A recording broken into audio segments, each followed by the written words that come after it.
بسم الله الرحمن الرحيم. ஈமானை பறிக்கும் கொள்கைகள் என்று சொல்லுகிற போது மார்க்கத்தில் வழிகேடு எங்கிருந்து ஆரம்பிக்கிறது? மார்க்கத்தில் தவறான கோட்பாடுகள், தவறான கொள்கைகள் எங்கிருந்து ஆரம்பிக்கிறது? அதனுடைய மையப்புள்ளி எது என்று நீங்கள் பார்த்தீர்களேயானால் சஹாபாக்களை குறை காண்பது, நபித்தோழர்களை குறை சொல்வது, இந்த இடத்திலிருந்து தான் எல்லா அசத்திய கொள்கைகளும் ஆரம்பிக்கிறது. வரலாற்றை நீங்கள் பார்த்தீர்களேயானால் அசத்திய கோட்பாடுகள், சத்தியத்திலிருந்து பிரிந்த பிரிவுகள் எதை அடிப்படையாக வைத்து வெளியேறினார்கள் என்று பார்த்தால் இந்த மையப்புள்ளி தான்.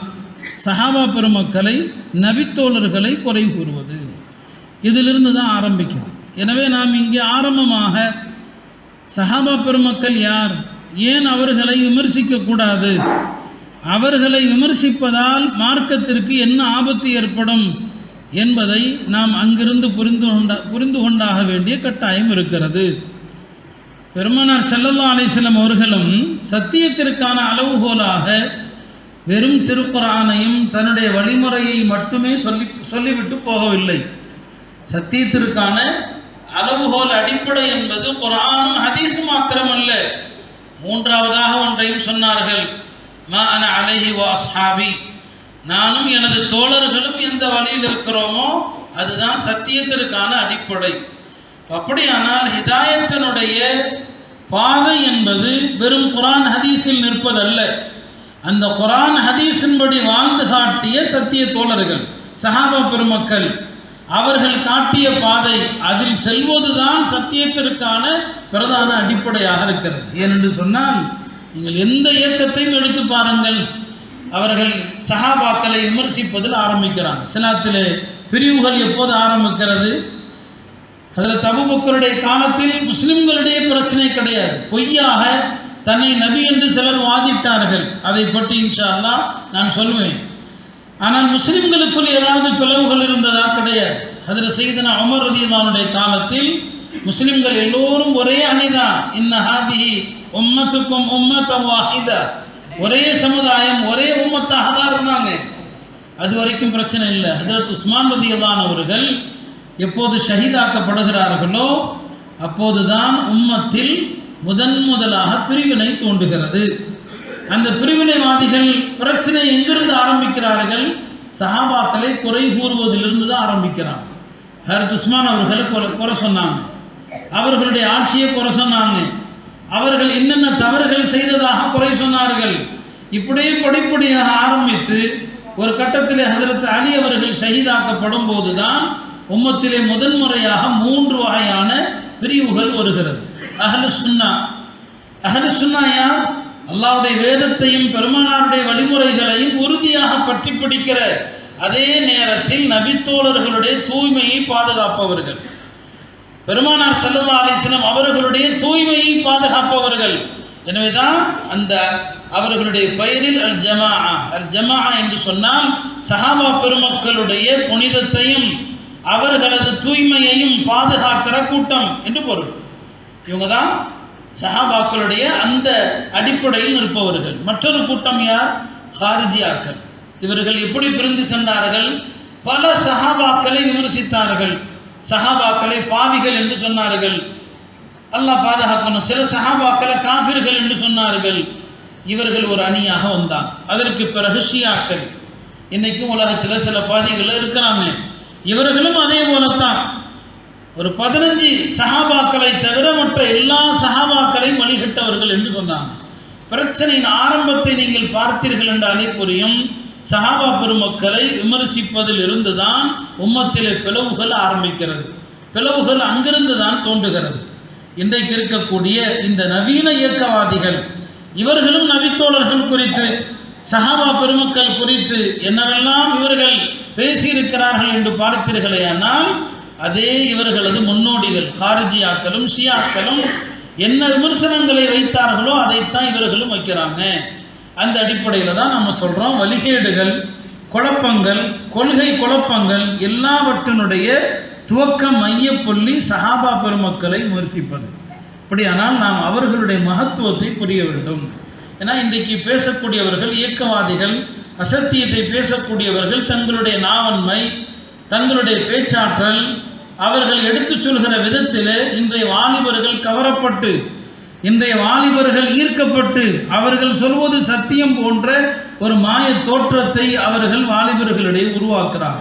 சில நேரங்களிலே நம்மவர்களும் கூட அதில் உண்மை இருப்பதாக நினைத்து விடலாம். அருமையானவர்களே, சஹாபா பெருமக்கள் அல்லாஹ்வால் போற்றப்பட்ட மக்கள்.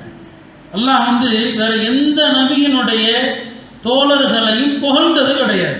எந்த நபியினுடைய தோழர்களையும் அவர்களை அல்லாஹ் குர்ஆன்ல ஆங்காங்கே கண்டித்து தான் சொல்கிறான், அவர்களை குறைப்படுத்தி தான் சொல்கிறான். மூசா அலைஹிஸ்ஸலாமுடைய தோழர்களை எடுத்துக்கொண்டால் அல்லாஹ் திருமறையிலே சொல்வான், வலா தகூனு கல்லதீன ஆதவ் மூசா, நபி மூசாவை இன்னல் கொடுத்தார்களே, தொந்தரவு கொடுத்தார்களே, அவர்களை போன்று நீங்கள் ஆகிவிட வேண்டாம். மூசா அலைஹிஸ்ஸலாமுடைய தோழர்களை அல்லாஹ் கடிந்து சொல்வதை பார்க்கலாம். ஈசா அலைஹிஸ்ஸலாமுடைய தோழர்களை அல்லாஹ் கடிந்து சொல்வதை பார்க்கலாம். ஆனால் பெருமானார் ஸல்லல்லாஹு அலைஹி வஸல்லம் தோழர்களான இந்த சத்திய சஹாபாக்கள், இவர்களை அல்லாஹ் புகழ்ந்துரைக்கிற வசனங்கள் குர்ஆனில் ஒன்றல்ல இரண்டல்ல. சில அறிஞர்கள் 70 வசனம் என்று சொல்வாங்க, சில அறிஞர்கள் 100 வசனம் என்று சொல்வார்கள். இந்த எல்லா வசனங்களிலும் நபித்தோழர்களை அல்லாஹ் ஒரு புனிதமான மக்களாக தான் காட்டுறான், உயர்ந்த மக்களாக அல்லாஹ் குர்ஆன்ல அவர்களை காட்டுறான். சஹாபா பெருமக்களுடைய வணக்க வழிபாடுகளை அல்லாஹ் சொல்லுவான், தராஹும் ருக்கஅன் சுஜ்ஜதன், அந்த மக்கள் எப்போதும் ருக்கூவில் இருப்பார்கள், எப்போதும் சுஜூதில் இருப்பார்கள். அல்லாஹ் வழங்கக்கூடிய சாட்சி இது, அல்லாஹ் வழங்கக்கூடிய அவர்கள் விஷயத்தில் அவன் அளிக்கிற சாட்சியம். வகஃபா பில்லாஹி ஷஹீதா, அல்லாஹ் ஒருவனே சாட்சியம் அளிக்க போதும். அல்லாஹ் சஹாபாக்களை பற்றி சொல்றான், ருக்கஅன் சுஜ்ஜதன், அவர்கள் எப்போதும் சஜிதாவில் இருப்பாங்க, எப்போதும் ருக்கூவில் இருப்பாங்க. சஹாபாக்களுடைய இஹ்லாஸை பற்றி அல்லாஹ் சொல்றான், யப்தகூன ஃபضலன் மினல்லாஹி வ ரிضவானா, அல்லாஹ்வுடைய பொருத்தத்தை மட்டுமே நாடுபவர்கள், அல்லாஹ்வுடைய அருளை நாடுபவர்கள் என்று சஹாபாக்களுடைய இதய சுத்தி, அவர்களுடைய உள தூய்மை, அதை அல்லாஹ் திருமறையிலே பாராட்டி சொல்வான். சஹாபாக்களுடைய அடையாளங்கள், அவர்களை பற்றி முந்தைய வேதங்களான தௌராத்திலே சொல்லப்பட்டிருக்கிறது, இந்தியனிலே சொல்லப்பட்டிருக்கிறது என்றெல்லாம் அல்லாஹ் சஹாபாக்களை போற்றி கூறுகிறான். அருமையானவர்களே, எந்த நபித்தோழர்களை அல்லாஹ் பாராட்டுகிறானோ அவர்களை குறித்து விமர்சிக்கிற தகுதி வேறு யாருக்குமே கிடையாது. இதான் அஹ்லு சுன்னாவுடைய அடிப்படையான கோட்பாடு. இதுதான் சஹாபா பெருமக்களை விமர்சிக்க கூடாது. சஹாபாக்கள் அல்லாஹ்வால் தேர்வு செய்யப்பட்ட மக்கள், நபிமார்களை அல்லாஹ் தேர்வு செய்கிறான். அதே போல சில நேரங்களில் மனிதர்களையும் அல்லாஹ் தேர்வு செய்கிறான். திருமறையிலே ஒரு வசனத்திலே அல்லாஹ் இப்படி சொல்வான், அல்லாஹு யஸ்தஃபி மினல் மலாயிகத்தி ருசுலன் வ மினன் நாஸ், அல்லாஹ் மனிதர்களில் இருந்து சிலரை இறை தூதர்களாக தேர்வு செய்கிறான், சிலரை மலக்குமார்களிலிருந்து தேர்வு செய்கிறான். அப்போ சிலர் அல்லாஹ்வை பொறுக்கி எடுக்கிறான். பெருமானாருடைய தோழர்களை அல்லாஹ் தான் தேர்வு செய்கிறார். இதை நபி ஸல்லல்லாஹு அலைஹி வஸல்லம் அவர்களும் சொன்னார்கள், இன்னல்லாஹ யஃப்தார் அலி அஸ்ஹாபன், அல்லாஹ் எனக்கென சில தோழர்களை அல்லாஹ் தேர்வு செய்தான். ஒரு நீண்ட ஹதீஸ், அதனுடைய கடைசியில் சொல்லுவாங்க, ஃபமன் சப்பஹும், யார் என் தோழர்களான சஹாபாக்களை ஏசுவார்களோ, அவர்களை திட்டுவார்களோ, ஃபஅலைஹி லஅனத்துல்லாஹ், அவர்கள் மீது அல்லாஹ்வுடைய சாபம் உண்டாகட்டும், வல் மலாயிகா, மலக்குகளுடைய சாபம் உண்டாகட்டும், வன்னாசி அஜ்மஈன், எல்லா மனிதர்களுடைய சாபம் உண்டாகட்டும். இது பெருமானாருடைய நாவில் இருந்து வெளிப்படுது. யார் சஹாபாக்களை ஏசுவானோ, யார் சஹாபாக்களை குறை சொல்வானோ, அவர்கள் மீது அல்லாஹ்வுடைய சாபம், மலக்குகளுடைய சாபம், மனிதர்கள் அனைவருடைய சாபம் உண்டாகட்டும். யோசித்து பாருங்கள், சஹாபா பெருமக்களை விமர்சித்த அந்த இயக்கங்கள் இன்றைக்கு எத்தனை சுக்குநூறுகளாக இவர்கள் சிதறி கிடக்கிறார்கள். அல்லாஹ்வுடைய சாபத்தினுடைய வெளிப்பாடு, மலக்குமார்களுடைய சாபத்தினுடைய வெளிப்பாடு. என் தோழர்களை குறிய ஆக்கிவிடாதீர்கள், அவர்களை குறை சொல்வதற்கு, அவர்களை குறை சொல்லக்கூடிய இலக்காக ஆக்கிவிடாதீர்கள் என்று சொன்னாங்க. பல இமாம்கள் ஹுத்பாவிலே ஓதுவதை நீங்கள் கேட்கலாம். லா தத்தஹிதுஹும் கரதம் மின் பஅதி, எனக்கு பிறகு என் தோழர்களை அவர்களை குறி வைக்காதீங்க, அவங்கள பற்றி குறை பேசாதீங்கன்னு சொன்னாங்க.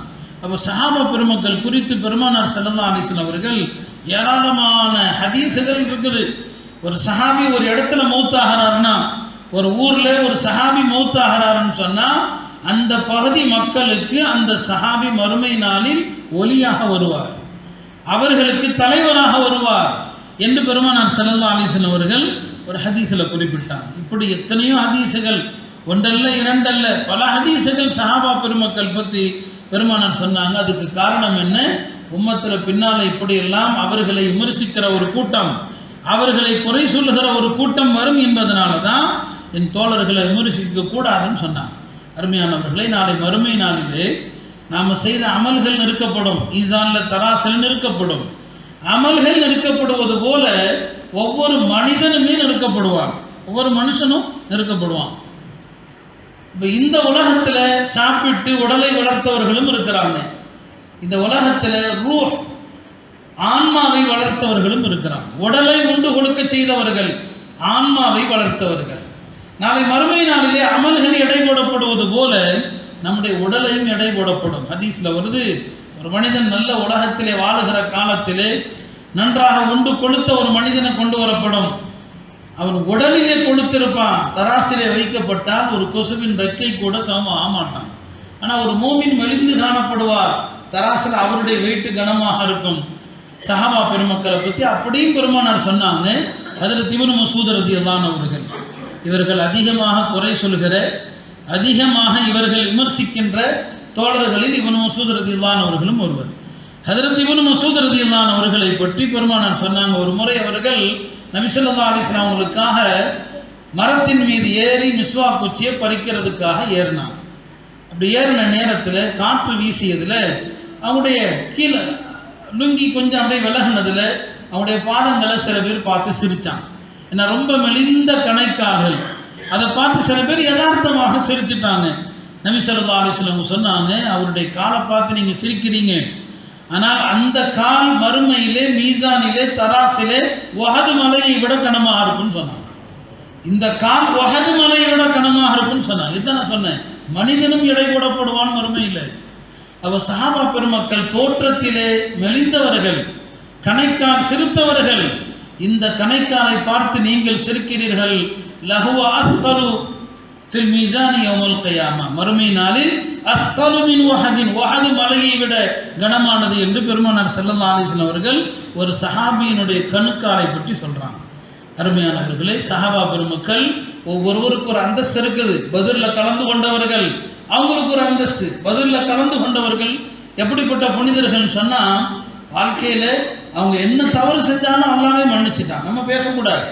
ஒரு சஹாபி ஒரு சின்ன தவறு செஞ்சிருவார், அதற்கு அவர் ஒரு காரணமும் சொல்லுவார். பெருமானார் ஸல்லல்லாஹு அலைஹி வஸல்லம் அவர்கள் மக்கா மீது படையெடுப்பதற்கு ஆயத்தமாகுவாங்க. ஹிஜ்ரி 8ஆம் ஆண்டு கொஞ்சம் ஆயத்தம் ஆயிட்டு இருப்பாங்க. மக்காவாசிகளுக்கு அது தெரியாது. ஹாத்திப் என்கிற ஒரு சஹாபி, அவர் மக்காவில் உள்ளவர்களுக்கு இந்த தகவலை ஒரு அடிமைப்பெண் மூலமாக சொல்லி அனுப்புவார், பெருமானார் படையெடுக்கிறாங்கன்னு சொல்லி. ஹஜ்ரத் ஜிப்ரீல் அலைஹிஸ்ஸலாம் பெருமானாரிடம் வந்து, இந்த தோழர் இன்ன பெண்ணை அனுப்பி இருக்கிறாரு, அந்த பெண்மணி இந்த இடத்துல போயிட்டு இருக்கிறாங்க, உங்களுடைய தோழர்களை அனுப்பி அந்த அடிமை பெண்ணை பிடிச்சிருங்கன்னு சொல்லி நபி ஸல்லல்லாஹு அலைஹி வஸல்லம் அவர்கள் ஹஜ்ரத் அலி ரலியல்லாஹு அவர்களையும் ஜுபைர் இப்னு அவ்வாம் அவர்களையும், இன்ன அடிமை பெண் இந்த இடத்தில் சென்று கொண்டிருக்கிறார், அவள் கையில் ஒரு கடிதத்தோடு போய் கொண்டிருக்கிறார், அந்த இடத்துல சென்று அவளை மடக்கி பிடியுங்கன்னு சொன்னாங்க. போனாங்க, பிடிச்சிட்டாங்க. இது முடிஞ்சிருச்சு. அந்த ரகசியம் மக்காவாசிகளுக்கு போய் சேரல. ஆனால் அந்த சஹாபி எப்படி செஞ்சாரு? பெருமானார் ஸல்லல்லாஹு அலைஹி வஸல்லம் அவர்கள் அவரை அழைத்து கேட்டாங்க, ஏன் இப்படி செஞ்சீங்கன்னு சொல்லி கேட்டான். இப்போ அவர் ஒரு காரணம் சொன்னார். அவர் சொன்ன காரணம் என்ன? யார சொல்லலாம், நீங்கள் மக்காவை வெற்றி கொள்வது நிச்சயம். நான் இந்த ரகசியத்தை சொன்னாலும் சரி சொல்லாவிட்டாலும் சரி, அல்லாஹ் உங்களுக்கு வெற்றியை தரப்போகிறான். உங்களுக்கு வெற்றி என்பது உறுதியான விஷயம். நான் சொன்னதற்கு காரணம், இங்குள்ள என்னுடைய மற்ற தோழர்கள் முஹாஜிர்கள் இருக்கிறாங்களே, இவங்க எல்லாருக்குமே மக்காவில் அவங்களுடைய சொத்துக்களை பாதுகாக்கிற உறவினர்கள் இருக்கிறாங்க. எனக்கு மக்கால உறவினர்கள் யாருமே இல்லை. நீங்கள் படையெடுத்து செல்கிற போது மக்காவிலே போர் செய்ய வேண்டிய சூழ்நிலை ஏற்பட்டால், நான் இப்படி ஒரு தகவலை சொன்னதற்காக என் பொருளை பாதுகாப்பாங்க நான் சொல்லிட்டேன், நான் செஞ்சது தப்பு தான் சொன்னாங்க. அப்போ அந்த சபையில் ஹஜ்ரத் உமர் ரலியல்லாஹு அவர்கள் சொன்னாங்க, யா ரசூலுல்லாஹ், ஒரு முனாஃபிக், இவர் எனக்கு அனுமதி கொடுங்க, இவரை கொலை செய்யறேன்னு சொன்னாங்க. பெருமானார் சொன்னார்கள், உமரே, உங்களுக்கு தெரியுமா, இன்னல்லாஹ இத்தலா அலா அஹ்லி பத்ர், அல்லாஹ் பத்ர் வாசிகளை பார்த்து சொன்னான், யஅமலு மா ஷிஅ்தும், நீங்கள் நாடியதை செய்யுங்கள், ஃபைன்னி கத் கஃபர்து லக்கும், நான் உங்களை மன்னித்து விட்டேன்னு சொல்லிட்டான். அப்போ அப்படிப்பட்ட அல்லாஹ்வே பாராட்டிய மக்களை பற்றி நீர் எப்படி இப்படி சொல்றீங்கன்னு கேட்டாங்க. உமருக்கும் கூட அந்த சஹாபாக்களை விமர்சிக்கிற அதிகாரம் இல்லைன்னு சொன்னால் இன்றைக்கு நமக்கு எப்படி அவர்களை பற்றி குறை சொல்ல முடியும்? ஆக சஹாபா பெருமக்களுக்கு ஒவ்வொரு இடத்திலே கலந்து கொண்டவர்களுக்கு ஒரு பொது சிறப்பு. பைஅத்துர் ரிதுவான் ஹிஜ்ரி 6ஆம் ஆண்டு ஹுதைபியா ஒப்பந்தம் நடந்தது. அந்த ஒப்பந்தத்துக்கு பைஅத்துர் ரிதுவான் என்று சொல்லுவாங்க, ரிதுவான் ஒப்பந்தம் என்று சொல்லுவாங்க. பெருமானார் ஸல்லல்லாஹு அலைஹி வஸல்லம் சொன்னாங்க, அந்த பைஅத்துர் ரிதுவானிலே கலந்து கொண்ட எவரும் நரகத்திற்கு செல்ல மாட்டார் என்பதாக சொன்னாங்க. அருமையானவர்களே, இப்படி பல்வேறு ஹதீஸுகள் சஹாபா பெருமக்கள் குறித்திருக்கிறது. அந்த சஹாபாக்களை விமர்சிக்கவே அறவே கூடாது. அவங்கள விமர்சிக்கிறவன் இஸ்லாத்தின் பெயரில் இருக்கின்ற இஸ்லாத்தின் விரோதி. அரபியில் ஒரு வார்த்தை இருக்குது, ஜிந்தீக். ஜிந்தீக்குன்னு சொன்னால் இஸ்லாமிய பெயரில் இருப்பான், பெயரெல்லாம் இஸ்லாமிய பெயர்கள். முஸ்லிம் பெயரில் இருக்கின்ற இஸ்லாத்தின் விரோதிக்கு பெயர் ஜிந்தீக். பெயரெல்லாம் முஸ்லீம் தான், எல்லாமே இஸ்லாத்தின் பெயரில் தான் இருக்கும். நம்முடைய உலமாக்கள் சொன்னாங்க, ஒரு மனிதன் நபித்தோழர்களை சஹாபாக்களை குறை கூறுவதை கண்டால் நீங்கள் தெரிந்து கொள்ளுங்கள், அவன் இஸ்லாத்தின் விரோதி, அவன் ஜிந்தீக் என்பதாக சொன்னாங்க. அதுக்கு காரணம் கேட்கப்பட்டது, ஏன் அவனை இஸ்லாத்தின் விரோதின்னு சொல்றீங்க? சஹாபாக்களை விமர்சிப்பவன் இஸ்லாத்தின் விரோதியாக எப்படி ஆகிறான்னு சொல்லி உலமாக்கள் அதுக்கு காரணம் சொன்னாங்க. நாம் பெருமானாரை உண்மையான நபி என்று நம்புகிறோம், அவர்கள் கொண்டு வந்த குர்ஆன் உண்மை என்று நம்புகிறோம், அவர்கள் வழியாக நமக்கு வந்திருக்கிற ஹதீஸுகள் அதையெல்லாம் சத்தியம் என்று நம்புகிறோம். இதெல்லாம் நமக்கு யார் சொன்னது? இந்த நபியை பற்றியும் இந்த நபி கொண்டு வந்த குர்ஆனை பற்றியும் அவர்கள் தெரிவித்த எல்லா போதனைகள் சுன்னத்துகள் இதையெல்லாம் நமக்கு யார் சொன்னது? சஹாபாக்கள் தான் சொன்னாங்க. இந்த மார்க்கத்தினுடைய சாட்சிகள் யார்? சஹாபாக்கள் தான், இல்லையா?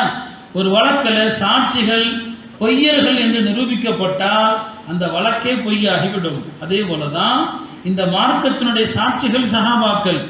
சஹாபாக்களை குறை சொன்னா, சஹாபாக்கள் குறைவுள்ளவர்கள் என்று சொன்னா குர்ஆன் பொய்யாயிடும், இந்த குர்ஆனை கொண்டு வந்த நபி பொய்ன்னு ஆயிடும், மார்க்கம் ஒட்டுமொத்தமாக பொய்ன்னு ஆயிடும். எனவே அசல்ல யார் சஹாபாக்களை குறை சொல்கிறானோ அவன் இந்த மார்க்கத்தை குறை சொல்ல நாடுகிறான். சஹாபாக்களை குறை சொல்பவன் பெருமானார் கெட்ட தோழர்களோடு பழகினார் என்று சொல்ல வர்றான். யார் சஹாபாக்களை விமர்சிக்கிறானோ அவன் மறைமுகமாக என்ன சொல்கிறான்? முஹம்மது ஸல்லல்லாஹு அலைஹி வஸல்லம் அவர்கள் மோசமான மனிதர்களோடு பழகினார், மோசமான மனிதர்கள் அவருடைய நண்பர்களாக இருந்தார்கள் என்று அல்லாஹ்வுடைய தூதரை குறை சொல்கிறான். எனவே தான் சஹாபாக்களை குறை சொல்பவன் மார்க்கத்தின் விரோதி, இஸ்லாத்தின் விரோதி, முஸ்லிம்களுடைய விரோதி என்பதாக உலமாக்கள் மிக கடுமையாக சொன்னாங்க.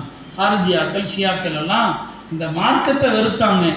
மார்க்கத்தை வெறுக்கிறதுக்கு நேரடியாக நபியை குறை சொல்ல முடியாது, நேரடியாக குர்ஆனை குறை சொல்ல முடியாது. அதுக்காக அவங்க என்ன செஞ்சாங்க? சஹாபாக்களை குறை சொன்னாங்க. ஹாரூன் ரஷீதுடைய காலத்தில் ஷாக்கிர் என்று ஒருத்தன் பிடிக்கப்பட்டான், சஹாபாக்களை விமர்சிக்கிற ஒரு ஜிந்தீர். அவனுக்கு மரண தண்டனை கொடுக்கப்படுது.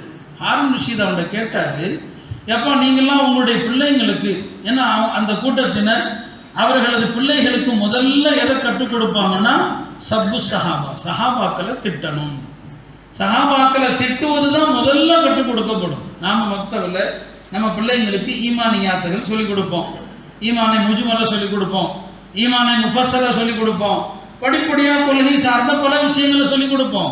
ஆனால் இந்த வழிகட்ட பிரிவினர் முதல்ல எதை சொல்லிக் கொடுத்தாங்க? சஹாபாக்களை திட்டுவது. ஹாரூன் ரஷீத் அதற்கான காரணத்தை கேட்டார், நீ எப்போ முதல்ல சஹாபாக்களை திட்டுவதை ஏன் சொல்லிக் கொடுக்குறீங்கன்னு சொல்லி. அதுக்கு அவன் லேச அழகான ஒரு காரணம் சொன்னான், கொஞ்சம் முன்னாடி சொன்னமே அதுதான் அவன் சொன்னான். நாங்கள் விரும்புவது என்ன தெரியுமா? இந்த மார்க்கத்தை யார் அடுத்தடுத்த தலைமுறைக்கு சேர்த்தார்களோ அவர்களை குறை சொல்ல விரும்புகிறோம். மார்க்கத்தை யார் கொண்டு வந்தாங்களோ அவர்களே பொய்யர்கள் என்று நிரூபிக்கப்பட்டால் மார்க்கமும் பொய்யாகிவிடும். அதனால தான் நாங்கள் சஹாபாக்களை குறை சொல்றோம்னு சொன்னோம்.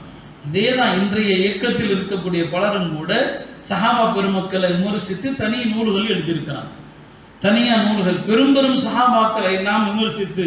எனவே இவர்களுடைய அசல் நோக்கம் இஸ்லாத்தை குறை சொல்றது, பெருமானாரையும் குர்ஆனையும் விமர்சிப்பது. நேரடியாக அதற்கு வாய்ப்பில்லாத காரணத்தினாலே இவர்கள் சஹாபாக்கள் மீது கை வைக்கிறாங்க. எனவே அருமையானவர்களே, மார்க்கத்தினுடைய அடிப்படை சஹாபா பெருமக்களை உயர்வாக கருதணும், அவங்கள குறை சொல்லக்கூடாது. இமாம் அஹ்மது பின் ஹம்பல் கிதாபு சுன்னா என்று ஒரு அழகான ஒரு கிதாப், கொள்கை நூல். அந்த கொள்கை நூலில் சஹாபாக்கள் பற்றி நம்முடைய கொள்கை என்ன, நம்முடைய அகீதா என்ன என்று சொல்கிற போது மிக அற்புதமாக சொல்லுவாங்க, ஹுப்புஹும் சுன்னத்துன், சஹாபாக்களை நேசிப்பது சுன்னத். சஹாபாக்களை நேசிப்பது சுன்னத். வதுஆஉ லஹும் குர்பத்துன், சஹாபாக்களுக்காக துஆ செய்வது அது ஒரு வணக்கம். வல் இக்திதாஉ பிஹிம் வசீலத்துன், சஹாபாக்களை பின்பற்றுவது நம்முடைய ஈடேற்றத்திற்கான பாதை. வல் அஹ்து மின் ஆசாரிஹிம் ஃபதீலத்துன், சஹாபாக்களுடைய வழிமுறைகளை எடுத்துக்கொள்வது அது நமக்கு சிறப்பு என்று சொன்னாங்க. அந்த அடிப்படையில் அருமையானவர்களே, அஹ்லு சுன்னாவாகிய நாம் எந்த நபித்தோழரையும் எந்த சஹாபியையும் குறை சொல்ல மாட்டோம், யாரையும் விமர்சிக்க மாட்டோம். சஹாபாக்களை விமர்சிக்கிறதிலிருந்து வழிகேடு ஆரம்பித்தது. அன்றைக்கு ஹாரிஜியாக்கள் ஷியாக்கள் தொடங்கி இன்றைக்குள்ளவர்கள் வரைக்கும் எல்லா வழிகேடுகளும். சஹாபாக்களை விமர்சிக்கும் போது எத்தனை விதமான பிளவுகள் வரும் என்பதை பார்க்குறோம். சஹாபாக்களை விமர்சிக்கிறவன் மதுஹபை எடுத்துக்க மாட்டான். நீங்கள் நினைக்கலாம், இந்த மதுஹபை மறுப்பவர்கள், இமாம்களை பின்பற்ற வேண்டாம் என்று சொல்பவர்கள் நாலு இமாம்களை குறை சொல்றாங்க நீங்க நினைக்கிறீங்க. உண்மை அப்படி அல்ல. அவர்கள் இமாம்களை பின்பற்ற வேண்டாம் என்று சொல்பவர்கள் அங்கேயும் எந்த மையப்புள்ளி வந்து நிற்கிறது என்று பார்த்தால் சஹாபாக்களை தான் கை வைக்கிறான். சஹாபாக்களை பின்பற்றக்கூடாது, அதுதான் அசலா இருக்கும். என்ன காரணம்? 4 மதுஹபும் 4 இமாம்களுமே சஹாபாக்களில் யாரையேனும் தங்களுடைய முன்னோடியாக வைத்து அந்த சஹாபாக்கள் செய்த ஆய்வுகள், அவர்கள் எடுத்த முடிவுகள், அதை அடிப்படையாக வைத்து தான் ஒவ்வொரு இமாமும் தன்னுடைய மதுஹபை அமைச்சிருப்பாங்க. 4 மதுஹபுமே இமாம் அபு ஹனீஃபாவுடைய மதுஹப்ல அவங்க ஆய்வு செய்த அடிப்படையான மசாயில்கள் பெரும்பாலானவை, ஒரு 90% மேல இமாம் அபு ஹனீஃபாவுடைய மதுஹபு யாருடைய கருத்தை தழுவியது? ஹஜ்ரத் இப்னு மஸ்ஊதுடைய கருத்தை தழுவியது. அவங்களுடைய கருத்தை தழுவி தான் ஹனஃபி மதுஹப் அமைஞ்சிருக்குது. அதை ஆய்வு செய்யக்கூடியவர்களுக்கு தெளிவாக தெரியும். இமாம் ஷாஃபி ரஹ்மத்துல்லாஹி அலைஹி அவர்களுடைய பெரும்பாலான கருத்துக்கள் ஹஜ்ரத் இப்னு அப்பாஸ் ரலியல்லாஹு அன்ஹு அவர்களுடைய கருத்து தழுவியது. இமாம் மாலிக் ரஹ்மத்துல்லாஹி அலைஹி மதீனாவில் வாழ்ந்த ஹஜ்ரத் இப்னு உமர் போன்ற சஹாபாக்களுடைய கருத்தை தழுவி அமைச்சிருப்பாங்க. எல்லா மதுஹபுமே எங்க போய் முடியுதுன்னு பார்த்தீங்கன்னா ஒரு சஹாபிட்ட தான் போய் முடியும். அந்த சஹாபிகளை அடிப்படையாக வைத்து தான் மதுஹபுகள் வந்துச்சு. எனவே மதுஹபுகளை வேண்டாம் என்று சொல்வதும் கூட அந்த இமாம்களை குறை சொல்வது தான், அந்த சஹாபாக்களை குறை சொல்வது தான். அருமையானவர்களே, சஹாபா பெருமக்கள் அரபு மொழி, இயற்கையாகவே அரபு மொழியை தாய்மொழியாக கொண்டவர்கள். அப்படி இருந்தாலுமே கூட குர்ஆனையோ ஹதீஸையோ அந்த சஹாபாக்கள் கூட எல்லாருமே நேரடியாக அவங்களால கூட விளங்க முடியாது. அவங்களால கூட குர்ஆன் ஹதீஸை நேரடியாக விளங்க முடியாது. இத்தனைக்கு அவங்க தாய் பாஷை, அவங்களுடைய தாய்மொழி அரபு தான்.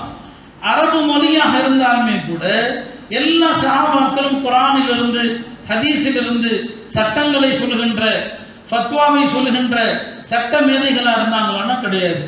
அந்த சஹாபாக்களை கூட பார்த்தீங்கன்னா ஒரு 7-8 சஹாபாக்கள் அவங்க தான் மார்க்க தீர்ப்பு சொல்லுவாங்க. அவங்க தான் ஃபகீஹ் சட்ட மேதைகளாக இருந்தாங்க. எல்லா சஹாபாக்களும் சட்டம் சொல்ல மாட்டாங்க. இப்போ சஹாபாக்கள்ல பெரிய கவிஞர் யாரு? ஹஸ்ஸான் இப்னு சாபித், பெருமானாருடைய கவிஞர். அவர் பெருமானாருடைய துஆவை பெற்ற கவிஞர். அவர் ஒரு பழம்பெரும் கவிஞர், அறியாமை காலத்திலும் கவிஞர், இஸ்லாத்திலும் கவிஞர். அப்படியானால் அவருக்கு அரபு மொழி எந்த அளவுக்கு அத்துப்படியாக இருக்க வேண்டும்? அரபு மொழி தெரிந்த ஹஸ்ஸான் இப்னு சாபித் இருக்கிறாரே, அவருக்கு மார்க்க சட்டத்திட்டங்களை எடுக்கிற ஆய்வு செய்கிற திறன் கிடையாது. மொழித்திறன் உண்டு. மொழித்திறமை வேறு, மார்க்கத்தை ஆய்வு செய்கிற திறமை வேறு. இன்றைக்கு சில பேர் தமிழாக்கங்கள், குர்ஆனுடைய தமிழாக்கம் இருக்குது, ஹதீஸுடைய தமிழாக்கங்கள் இருக்குது. இந்த தமிழாக்கங்களை படித்து விட்டால் மார்க்கத்தை அறிந்து விடலாம் என்று இன்றைக்கு சிலர் நினைக்கிறாங்க. மொழித்திறமை மார்க்க அறிவை தராது, மார்க்க ஆய்வை மொழித்திறன் தராது. அந்த மொழித்திறன் மட்டுமே மார்க்கத்தை ஆய்வு செய்வதற்கு போதுமானதாக இருந்திருந்தா ஹஸ்ஸான் இப்னு சாபித் தான் சஹாபாக்கள்ல பெரிய சட்டமேதையாக இருந்திருக்கணும். ஆனால் அப்படி கிடையாது. எல்லா சஹாபாக்களும் ஆய்வு செய்வது கிடையாது. இன்னும் சொல்ல போனால் குர்ஆன்ல ஒரு ஆயத்து இறங்குச்சு, நிறைய உலமாக்கள் பயான்கள்ல சொல்லியிருப்பாங்க.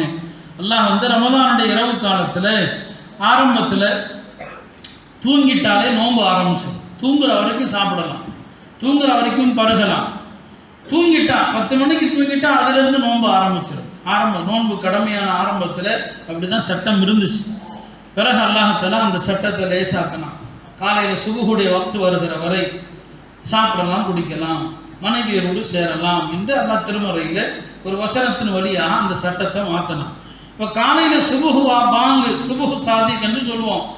அந்த வைகறை பொழுது விடுகிற வரைக்கும் சாப்பிடலாம் குடிக்கலாம் என்கிற அந்த சட்டத்தை அல்லாஹ் சொல்லுகிற போது குர்ஆன்ல இப்படி சொல்வான், குலு வஷ்ரபு ஹத்தா யதபையன லக்குமுல் ஹைத்துல் அபியத் மினல் ஹைத்துல் அஸ்வதி மினல் ஃபஜ்ர்.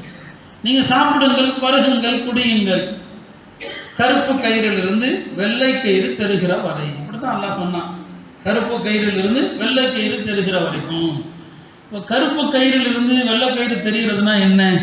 அல்லாஹ் சொல்றது அடிவானத்தில் வெளிச்சம் பரவுகிற நேரம், அதான் பாங்கு சொல்ற நேரம், ஃபஜ்ருடைய பாங்கு, ஃபஜ்ருடைய வக்து வர நேரம்.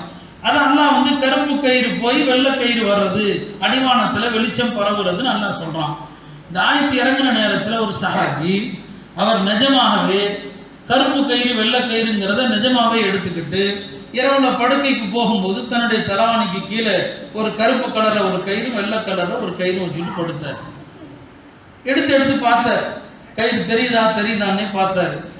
காலையில பெருமானாட்ட சொன்னார், யாரோ சொல்லதோ அல்லாஹ் குர்ஆன்ல இப்படி சொல்றான், நான் ராத்திரி பூரா பார்த்துக்கிட்டே இருந்தேன்னு சொல்லி. அப்போ நபி அவங்க சொன்னாங்க, உன் தலவாணி ரொம்ப பெருசுப்பா, உன் தலவாணி ரொம்ப பெருசு. பாருங்க, மொழி புலமை படைத்த அந்த தோழர்கள் கூட அல்லாஹ் எந்த கருத்தில் சொல்கிறான் என்பதை அவர் கூட விளங்க முடியல. இத்தனைக்கும் அரபு மொழியை தாய்மொழியாக கொண்டவர்கள். அப்படியானால் குர்ஆனையும் ஹதீஸையும் எல்லோருமே விளங்கிவிட முடியாது.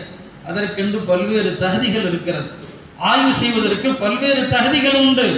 அந்த தகுதிகளை பெற்றவர்கள் மட்டும்தான் சட்டத்திட்டங்களை சொல்ல முடியும். சஹாபாக்கள்ல சட்டங்களை அதிகமாக சொன்னது யாரு?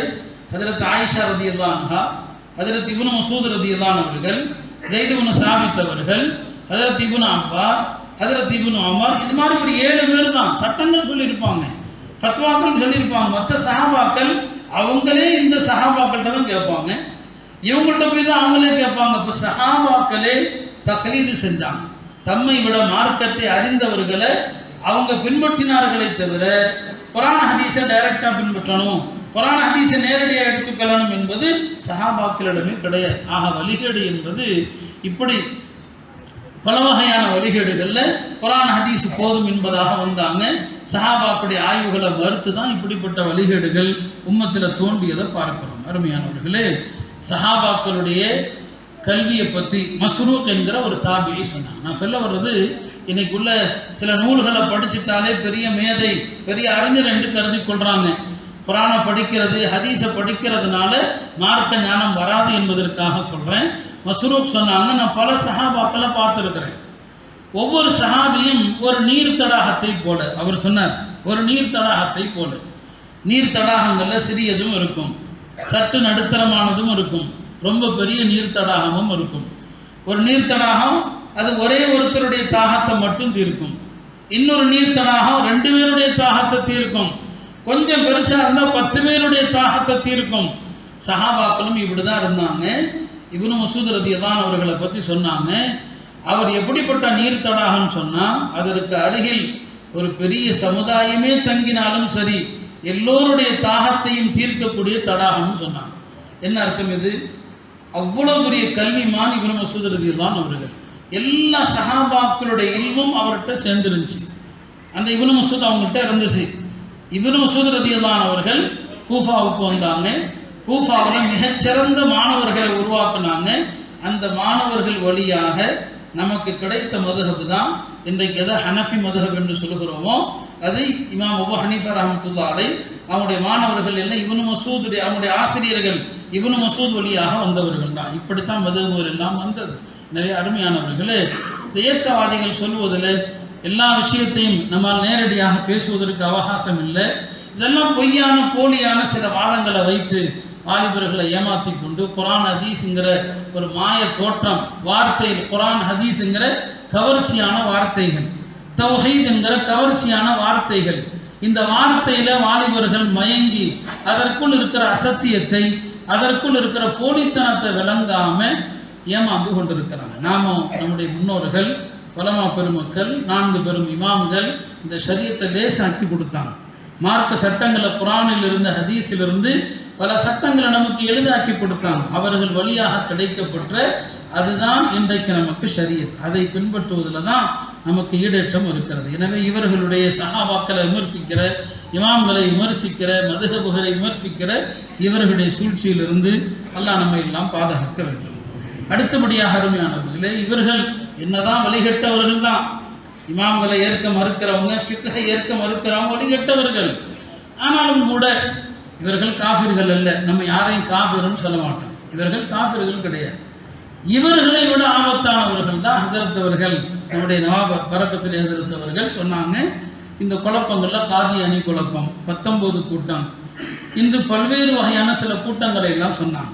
எனவே அதை லேசாக குறிப்பிட வேண்டியிருக்குது. இவர்கள் இஸ்லாத்தை விட்டு வெளியேறிய காஃபிர்கள். மார்க்கத்தில் சில அடிப்படைகள் இருக்கிறது.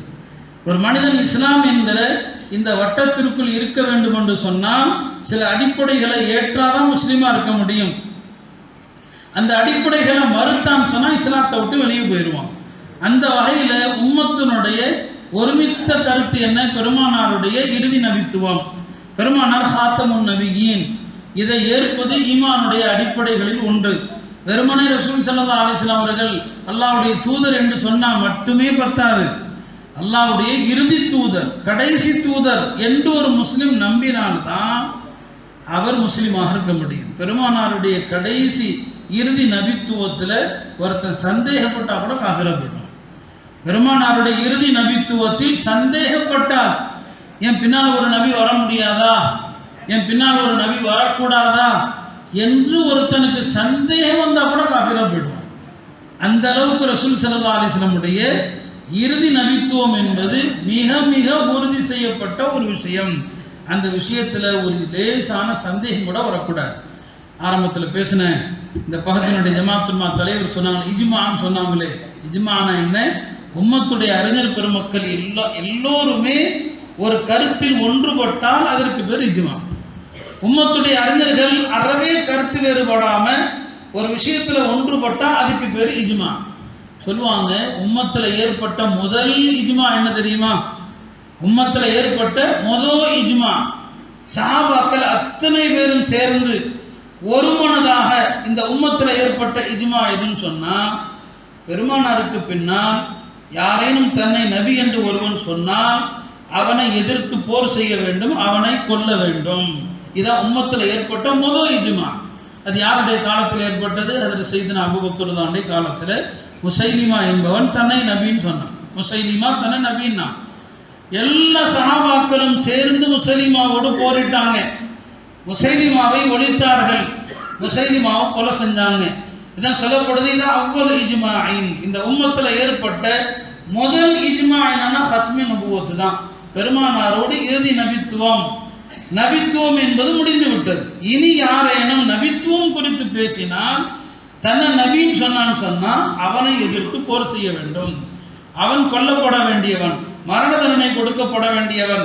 இதுதான் இந்த உம்மத்தில் ஏற்பட்ட முதல் இஜ்மா என்பதாக உலமாக்கள் சொல்லுவாங்க. அந்த அடிப்படையில் பெருமானார் சொன்னாங்க, கியாமத்துக்கு முன்னால் நபி என்று வாதிடுகின்ற 30 பேர் வருவாங்கன்னு சொன்னாங்க. பெருமானாருடைய காலத்திலேயே 3 பேர் இருந்தாங்க. 3 பேர் தன்னை நபின்னு சொன்னவங்க இருந்தாங்க. அதில் ஒருத்தன் தான் முசைலிமா. அவன் ஹஜ்ரத் அபூபக்கர் அவனுடைய காலத்தில் கொல்லப்பட்டான். அதற்கு பிறகு அவ்வப்போது சிலர் தங்களை நபின்னு சொன்னாங்க. அதில் ஒருத்தன் மிர்சா குலாம் அஹ்மத் காதியானி. ஆங்கிலேயர்களால் உருவாக்கப்பட்ட ஒரு ஆங்கிலேயர்களுடைய ஏஜெண்ட், அவன் ஆங்கிலேயர்களுடைய கைக்கூலி. நிறைய அது குறித்த பல்வேறு கூட்டங்கள் எல்லாம் நடந்திருக்குது. அவன் ஒரு பொய்யன் என்பதில் சந்தேகமே கிடையாது. ஆங்கிலேயர்கள் முஸ்லிம்களுடைய போராட்ட வலுவை குறைப்பதற்கு, ஏன்னா முஸ்லிம்கள் தான் இந்தியாவில் ஆங்கிலேயர்களை கடுமையை எதிர்த்தாங்க, அவங்களுடைய கவனத்தை திசை திருப்புவதற்காக அவர்களால் உருவாக்கப்பட்ட ஒரு போலி தான் இந்த மிர்சா குலாம் அஹ்மத் என்பவன். கொண்ட பேச்சு திறமை இருந்துச்சு, வாத திறமை இருந்துச்சு. அதையெல்லாம் பயன்படுத்தி அவனுக்கு ஆசை வார்த்தைகள் காட்டி அவனை நபி என்று அவர்கள் வாதிட வைத்தாங்க. அவனுடைய அந்த போலித்தனத்தை அப்போது இருந்த உலமாக்கள், குறிப்பாக தேவபந்துடைய அறிஞர் பெருமக்கள் அவனுடைய போலித்தனத்தை, அவனுடைய முகமுடியை கிழிச்சாங்க. அவனுடைய பாத்தில், அவனுடைய அசத்தியம் என்னவெல்லாம் என்பதை ஆதாரத்தோடு நிரூபித்தாங்க. மௌலானா அன்வர் ஷா காஷ்மீரி ரஹ்மத்துல்லாஹி அலைஹி தன்னுடைய கடைசி காலத்தை இந்த ஹத்மே நபுவத், இறுதி நபுத்துவத்தை பாதுகாக்கிறதுக்கென்றே தன்னுடைய கடைசி காலத்தை அர்ப்பணித்தாங்க. அவனுடைய கடைசி காலத்தில் கடுமையாக நோய் வாய்ப்பட்டிருந்தாங்க. அந்த காலகட்டத்திலும் அவங்க கவலைப்பட்டாங்க, நாம் இந்த ஹத்மே நபுவத்துக்காக, இறுதி நபித்துவத்திற்காக சேவை செய்யலைன்னு சொன்னால் நாளை பெருமானாரை எந்த முகத்தோடு நான் சந்திப்பேன்? ரசூல் ஸல்லல்லாஹு அலைஹி வஸல்லம் அவர்கள் என்னிடத்தில், எனக்கு பிறகு ஒருத்தன் தன நபின்னு சொன்னானே, அவனை எதிர்த்து நீங்கள் என்ன செய்தீர்கள் என்று கேட்டால் நான் என்ன பதில் சொல்வேன்? எந்த முகத்தை வைத்து பெருமானாரை நான் சந்திப்பேன்னு சொன்னான். யோசிச்சு பாருங்க, இந்த ரோஷம் நமக்கு வர வேண்டாமா? இதே ரோஷம் தானே நமக்கும் இருக்கணும். நாம் இருக்கிற பகுதியில் ஒரு காதியானி இருக்கிறான்னு சொன்னான், நம்மளை சுற்றி இருக்கிற பகுதியில் ஒரு காதியானி வர்றான்னு சொன்னால், அப்போ ஒவ்வொரு முஸ்லீமும் கவலைப்படணும். நாளை பெருமானார் ஸல்லல்லாஹு அலைஹி வஸல்லம் அவர்கள் என்னிடம் இப்படி ஒரு கேள்வி கேட்டால் நான் என்ன பதில் சொல்வேன்? எனவே பெருமானாருடைய நேசம் என்பது இந்த விஷயத்தில் வெளிப்படணும். இது போன்ற போலிகளை ஒழிக்கிறதுல நம்முடைய கவனம் வரணும். காஷ்மீர் ரஹ்மத்துல்லாஹி அலைஹி ஒரு பெரிய வழக்கு, ஒரு பிரச்சனை ஏற்பட்டது, ஒரு நீண்ட சம்பவம். பாவல்பூர்ல கோர்ட்ல ஒரு காதியானி விஷயத்துல ஒரு வழக்கு வந்துச்சு. ஒரு மௌலவி தன்னுடைய மகளை அப்துல் ரஸாக் என்று ஒருத்தருக்கு நிக்காஹ் பண்ணி வச்சார். அப்துல் ரஸாக்னு சொல்லி அவர் முஸ்லீமா இருந்தார், நிக்காஹ் பண்ணி வச்சார். நிக்காஹ் ஆரம்பத்தில் சின்ன வயசுல நடந்துருச்சு. அதுக்கப்புறம் பெரியவர்களான பிறகு அனுப்பி வைப்பாங்க. இந்த ஆள் நிக்காஹுக்கு பிறகு இந்த அப்துல் ரஸாக் காதியானியாக போயிட்டான். இவன் காதியானியான பிறகு அந்த பெண்ணுடைய தந்தை, என் மகளை அனுப்பி வைக்க முடியாது, ஏன்னா இவன் காதியானி, ஒரு காஃபிர், அவன் முஸ்லீமா இருந்தா நான் கல்யாணம் பண்ணி வச்சேன், எப்போ காதியானி ஆட்டோன்னு என் மகனை அனுப்ப முடியாதுன்னு சொல்லி அவர் மறுத்துட்டார்.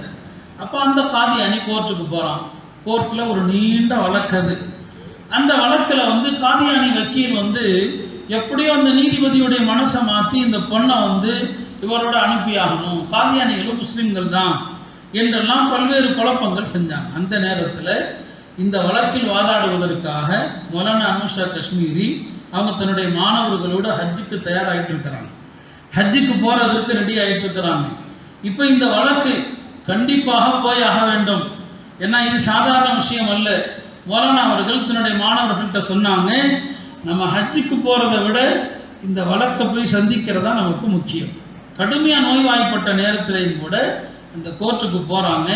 இந்த காதியானி வக்கீல் இடத்துல நேருக்கு நேராக வாதாடுறாங்க. அதில் உடல் ரீதியாக பலவீனமாக இருக்கிறாங்க. ஆனாலும் அங்கே கம்பீரத்தோடு போய் அந்த காதியானி வக்கீல் இடத்துல மிக கடுமையாக வாதாடினாங்க. ஒரு கட்டத்தில் ஹஜரத் அவர்கள் சொன்னாங்க, இப்போ அகமது ரதா கான் அவனுடைய கொள்கையை ஏற்றுக்கொண்டவர்கள் நரகத்தில் இருக்கிறார்கள் என்று நான் உனக்கு காட்டட்டுமான்னு கேட்டான்.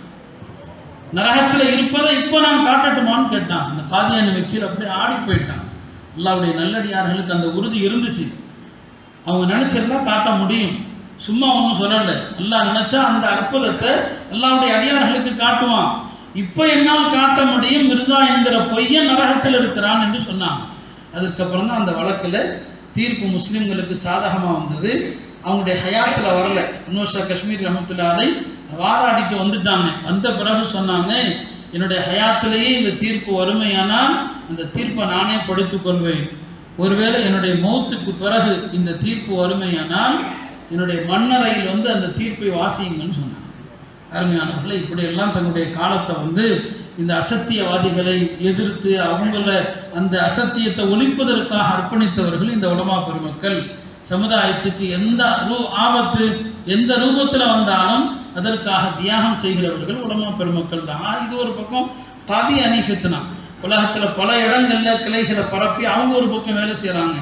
இன்னொரு பக்கம் ரஷாத் ஹலீஃபான்னு ஒருத்தன், அவன் 1990கள் 80களுடைய கடைசி 90களுடைய ஆரம்பத்தில் அவன் 19ங்கிற ஒரு எண்ணை வைத்துக்கொண்டு ஒரு ஃபித்னா பண்ணினான். குர்ஆனுடைய வசனங்கள் எல்லாமே 19ல் வகுபட வேண்டும் என்று, அதனால அவனை 19 கூட்டம்னு சொல்லப்படுது. அவர்களுடைய சித்தாந்தங்களும் மோசமான சித்தாந்தங்கள். அதையெல்லாம் விரிவாக பேசுவதற்கு நேரம் இல்லை. அவங்க பெருமானாரை ஏற்பதே கிடையாது. கலிமா சொல்லும்போது கூட அஷஹது லா இலாஹா இல்லல்லாஹ் மட்டும்தான், அஷஹது அன்ன முஹம்மது ரசூலுல்லாஹ் கிடையாது. அமெரிக்க முஸ்லீம்களாலே அவன் சுட்டுக் கொல்லப்பட்டான். இன்றைக்கு சென்னை போன்ற நகரங்களில் இந்த 19 கூட்டத்தினுடைய அந்த கோட்பாட்டுடையவர்களும் சில பேர் இருக்கிறாங்க. ஆக ஒரு பக்கம் உம்மத்துக்கு அரசாங்க ரீதியாக ஆட்சியாளர்கள் ரீதியாக பல சோதனைகள் என்று சொன்னால், இந்த மார்க்கத்தை அழிப்பதற்காக வேண்டி ஏவிவிடப்பட்ட மேற்கத்தியர்களால் ஏவிவிடப்பட்ட சில ஏஜெண்டுகள், இவர்கள் வழியாக பல புது புது ஃபித்னாக்கள் என்று இப்படியாக ஈமானை பறிக்கின்ற கொள்கை கோட்பாடுகள், இவற்றிலிருந்து உம்மத்தை எச்சரிப்பது தான் ஷரியத் பாதுகாப்பு பேரவையினுடைய நோக்கம். என்னுடைய தலைப்பினுடைய அடுத்த அம்சமாக கலாச்சார சீரழிவுகள், ஈமானை பறிக்கின்ற கலாச்சார சீரழிவுகள். இக்காலத்திலே கலாச்சார சீரழிவு என்றால் என்ன என்பதை நாம் விவரிக்க வேண்டிய அவசியம் கிடையாது. ஏன்னா வாழக்கூடிய காலத்தில் எப்படியெல்லாம் இந்த தலைமுறை இன்றைய மோசமான நவீன கலாச்சாரத்தில் எதை கொண்டெல்லாம் அழிஞ்சிட்டு இருக்கிறாங்கன்னு தெரியும். ஒரு கூட்டம் நடிகர்களை தங்களுடைய முன்னோடிகளாக ஆக்குறாங்க, இன்னொரு கூட்டம் விளையாட்டு வீரர்கள் அவர்களை தங்களுடைய முன்னோடிகளாக ஆக்குறாங்க. எந்த அளவுக்குன்னு சொன்னால், கரண்டைக்கு மேல் ஆடை இருக்க வேண்டும், இது பெருமானாருடைய சுன்னத்து. இன்னைக்கு அது கூட சுன்னத்துங்கிறது மாறி ரொம்ப பேர் ஃபேஷனுங்கிற அடிப்படையில் இன்னும் நடிகர் இப்படித்தான் போட்டிருக்காங்கிறதுக்காக வேண்டி கரண்டைக்கு மேலே ஆடை உடுத்தக்கூடியவர்களும் இருக்கிறாங்க. அதுலேயும் நடிகர்களை பின்பற்றக்கூடியவங்க இருக்கிறாங்க. தாடி ஒரு சுன்னத்து, அந்த சுன்னத்து இன்னைக்கு அது கூட ஃபேஷனாக ஆகி போச்சு. இந்த விளையாட்டு வீரர் தாடி வச்சிருக்கிறாரு, இந்த நடிகர் தாடி வச்சிருக்கிறான், அவனை மாதிரி நானும் தாடிக்கு வைக்கிறேன், இப்படியெல்லாம் கூட இதுவும் ஈமான பறிக்கிறது. ஏன்னா பெருமானார் சொல்லுவாங்க, மன் தஷப்பஹ பிகௌமின்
அந்த திறமையை பெருமானார் ஸல்லல்லாஹு பாராட்டினாங்க.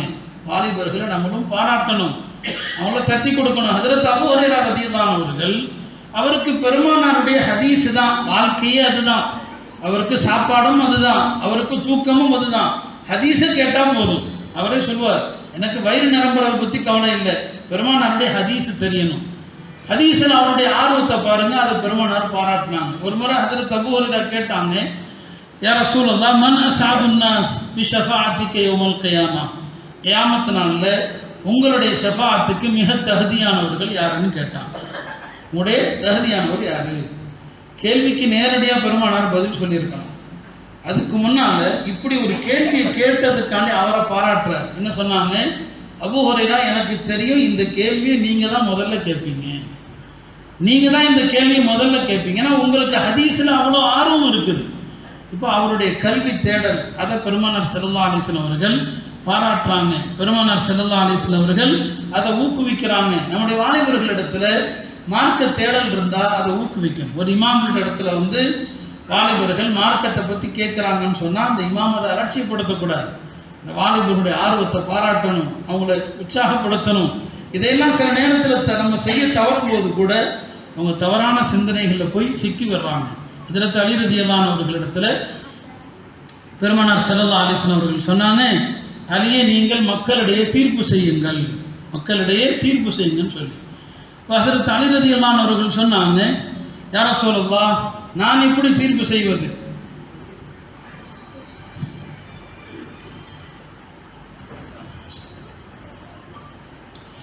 ஹஜ்ரத் அலி ரலியல்லாஹு சொன்னாங்க, யா ரசூலல்லாஹ், நான் எப்படி தீர்ப்பு செய்வது? எனக்கு பயமாக இருக்கிறது, நான் தீர்ப்பு செய்வதில் தவறளித்து விடக்கூடாது என்று சொன்னபோது பெருமானார் ஸல்லல்லாஹு அலைஹி வஸல்லம் அவர்கள், அல்லாஹும்ம ஸப்பித் லிஸானஹு வஹதி கல்பஹு, துஆ செய்றாங்க. அல்லாஹ், இவருக்கு தீர்ப்பு செய்வதற்கு வழிகாட்டு, இவர் சரியான முறையில் தீர்ப்பு செய்கிற அளவுக்கு அவருடைய நாவை ஸ்திரப்படுத்து, துஆ செஞ்சாங்க. இந்த துஆவுடைய பரக்கத் என்ன? ஹஜ்ரத் அலி ரலியல்லாஹு அன்ஹு சொன்னாங்க, அதற்கு பிறகு ஒரு தீர்ப்பிலே கூட நான் தவறளித்தது கிடையாது. எனவே தான் நம்ம ஒவ்வொரு சஹாபியை பற்றியும் சொல்லும்போது வஅக்லாஹும் அலி, தீர்ப்பு செய்வதிலே வல்லவர் ஹஜ்ரத் அலி என்பதாக சொல்கிறோம். அருமையானவர்களே, இப்படியெல்லாம் ஒவ்வொருவரையும் பாராட்டுறாங்க, அவங்கள்ட்ட இருக்கிற திறமைகளை ஊக்குவிக்கிறாங்க. ஒரு பொறுப்பை கொடுக்கும்போது துஆ செய்கிறாங்க, பொறுப்பை கொடுக்கிற போது துஆ செய்கிறாங்க. ஹஜ்ரத் முஆத் இப்னு ஜபல் அவர்களை பெருமானார் ஸல்லல்லாஹு அலைஹி வஸல்லம் அவர்கள் யமனுக்கு அனுப்புகிறாங்க, அந்த பகுதிக்கு ஆளுநராக அனுப்புகிறாங்க. அனுப்பும்போது அவர்கிட்ட கேட்குறாங்க, எப்படி தீர்ப்பு செய்வீங்க? பிரச்சனை வரும், பிரச்சனைகள், பல்வேறு வழக்குகள் வந்தால் எப்படி தீர்ப்பு செய்வீங்க? இப்போ அவங்க சொன்னாங்க, அல்லாஹ்வுடைய வேதத்தை கொண்டு தீர்ப்பு செய்வேன். அல்லாஹ்வுடைய வேதத்தில் உமக்கு கிடைக்காவிட்டால், அல்லாஹ்வுடைய வேதத்தில் இருக்கும், நமக்கு தெரியாமல் போயிடலாம், கிடைக்கலன்னா நான் உங்களுடைய சுன்னத்தை கொண்டு, உங்களுடைய வழிமுறைகளை கொண்டு தீர்ப்பு செய்வேன். என்னுடைய வழிமுறையிலும் நீ பெற்றுக்கொள்ளாவிட்டால் சொன்னாங்க, நான் ஆய்வு செய்வேன், குர்ஆனிலிருந்து ஹதீஸிலிருந்து ஆய்வு செய்து தீர்ப்பு செய்வேன் என்று சொன்னபோது பெருமானார் அல்லாஹ்வை புகழ்ந்தாங்க. அல்ஹம்துலில்லாஹில்லதி வஃபக ரசூலில்லாஹ் லிமா யர்தா பிஹி ரசூலுல்லாஹ். அந்த அல்லாஹ்வுக்கு எல்லா புகழும். அவனுடைய ரசூலுடைய ரசூல், பெருமானார் அல்லாஹ்வுடைய தூதர்னு சொன்னா பெருமானாருடைய தூதர்கள் சஹாபாக்கள், ரசூல் ஸல்லல்லாஹு அலைஹி வஸல்லம் தூதர்கள் சஹாபாக்கள். சொன்னாங்க, என்னுடைய தூதருக்கு நான் பொருந்திக் கொள்கின்ற வழியை காட்டிய அல்லாஹ்வுக்கு எல்லா புகழும். இப்படி தம்முடைய தோழர்களை ஊக்குவித்தான். அதே போல தான் நம்முடைய சமூகத்தில் வாலிபர்கள் தவறான சித்தாந்தங்கள், தவறான கோட்பாடுகள், அசத்திய பாதைகள் அதில் செல்லாமல் இருக்கணும்னு சொன்னால் நாம் அவங்கள தக்க வைக்கணும், அவர்களை ஊக்குவிக்கணும், அவங்களுடைய அறிவு தேடலுக்கு நாம் தீனி போடணும், அவங்களுக்கு தேவையான எல்லா விஷயத்தையும் நாம் ஏற்படுத்தி கொடுக்கணும். அதே போல் தவறான சூழலில் வாலிபர்கள் சிக்கி இருந்தால் அந்த சூழலை மாற்றணும். சூழலை மாற்றுறது ரொம்ப முக்கியம். தவறான ஒரு சூழ்நிலையில் இருந்தால், ஒரு கடைசியாக ஒரு விஷயத்தை சொல்லி முடிச்சிடுறேன். 4 பெரும் இமாம்களில் ஹஜ்ரத் இமாம் ஷாஃபி ரஹ்மத்துல்லாஹி ஒரு பெரிய இமாம். இமாம் அவர்களுக்கு ஆரம்பத்தில் ஈடுபாடு எதில் இருந்துச்சுன்னு சொன்னால் அம்பறிவதில் ஈடுபாடு, கவிதையில் ஈடுபாடு. பெரிய கவிஞராக இருந்தாங்க. தீவானுல் இமாம் ஷாஃபின்னு கிதாப் இருக்கு, இமாம் ஷாஃபியுடைய கவிதை தொகுப்பு. அவங்களுடைய தாயாருக்கு ரொம்ப கவலை. ஏன்னா இமாம் ஷாஃபி ரஹ்மத்துல்லாஹி அலைஹி முத்தலிப் வம்சத்தில் வர்றவங்க, பெருமானாருடைய அந்த குடும்பத்தினுடைய சகோதர குடும்பத்தில் வரக்கூடியவர்கள் ஹஜ்ரத் இமாம் ஷாஃபி ரஹ்மத்துல்லாஹி அலைஹி. ஆரம்பத்தில் இமாமுக்கு ஆர்வம் பூரா கவிதையில் இருக்குது. அம்பறிவதில் இருக்குது. இந்த விஷயத்துல தான் அதிகமாக அவங்களுக்கு கவனம். பெரிய கவிஞரும் கூட அவங்களே சொல்லுவாங்க, நான் பெரிய கவிஞர் என்பதை பற்றி நிறைய கவிதைகள் படித்தான். இமாமுடைய தாயார் பார்க்குறாங்க, தன்னுடைய மகன் மார்க்க விஷயங்களில் கவனம் இல்லாமல் இந்த கவிதையிலையும் அம்பறிவதிலையும் கவனம் செலுத்துகிறானே. அதுக்கு இமாம் அவனுடைய தாயார் என்ன பண்ணுறாங்க பாருங்க. இமாம் பிறந்தது கஸ்ஸா, பலஸ்தீனில் இருக்கிற கஸ்ஸா, அங்கே தான் பிறந்தாங்க. இப்போ அந்த பகுதியிலே மகனை விட்டு வச்சிருந்தா இவன் சிந்தனை இப்படியே போயிடக்கூடாதுன்னு சொல்லி நேரம் மக்காவை கூட்டு வந்துட்டான். மக்கா அறிஞர் பெருமக்கள் நிறைந்த பகுதி, முஹத்திஸீன்கள், ஃபுகஹாக்கள், சட்ட மேதைகள் நிறைந்த பகுதி. நேரம் மக்காவை கூட்டு வந்துட்டாங்க. எப்போ மக்காவுக்கு வந்தாங்களோ இமாம் ஷாஃபியுடைய கவனம் மாறி போச்சு. அதுக்கப்புறம் ஹதீஸில், ஃபிக்ஹில், எல்லா விஷயத்திலையும் கவனம் செலுத்த ஆரம்பிச்சிட்டாங்க. இந்த சம்பவத்தை உலமாக்கள் சொல்லும்போது சொல்லுவாங்க, ஒருத்தருடைய கவனத்தை திருப்புறதுக்கு சூழ்நிலையை மாற்றணும்.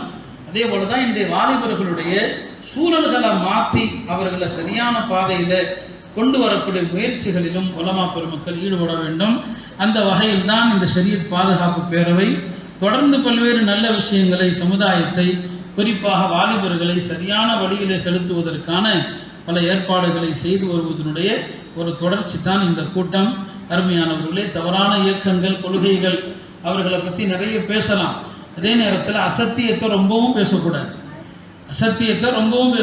உலமாக்கள் சொல்லுவாங்க, அல் ஆகில் யம்ஹுல் பாத்தில பி அதமி திக்ரி. ஒரு அறிவாளி அசத்தியத்தை சொல்லாமலேயே அழிப்பான்.